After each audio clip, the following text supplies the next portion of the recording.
Nous sommes au CES 2008 sur le stand, dans la suite d'Advance Acoustique. Advance Acoustique qui présente un convertisseur et un drive. Oui, tout à fait. Ce sont des nouveautés qui ont été présentées en prototype à Berlin, à l'IFA de Berlin, et également à Munich en 2007, et qui sont commercialisées depuis un mois et qui rencontrent un vif succès. D'accord. On profite de ce salon du CES pour présenter bien sûr des nouveautés. Certaines ne sortiront que dans quelques mois.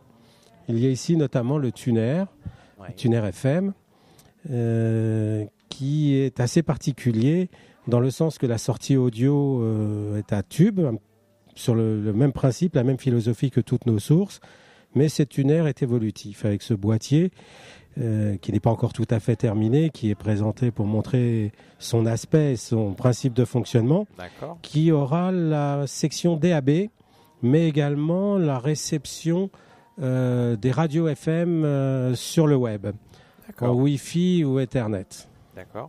Donc ça permettra de recevoir toutes les stations numériques et bien sûr les stations analogiques. Ça se branchera simplement avec un petit câble entre les deux. Un petit cordon entre les deux appareils.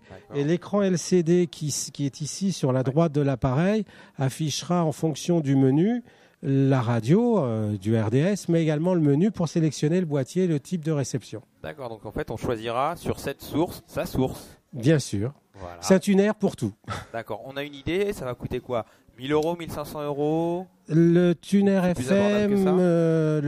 FM devrait sortir aux alentours de 600 €. D'accord. Et son boîtier d'évolution aux alentours de 400 €. D'accord, donc c'est pas très très cher. Non, on peut l'augmenter. Pourquoi pas ? Il paraît que ça vaut plus que ça. Ça vaut plus que ça. Ouais. Quoi d'autre ? On présente également le prototype du petit intégré d'une série que nous avons baptisée Blackline. Donc il sera noir. Il sera tout noir. Et qui... C'est une première pour vous, ça, un appareil tout noir. C'est une première. Bon, il est tout noir parce que les coûts, on a été amené à calculer pour sortir un appareil qui devrait être à 300 €. D'accord. Il a fallu réduire certaines choses et ça n'a pas été du tout sur l'électronique ou sur les schémas.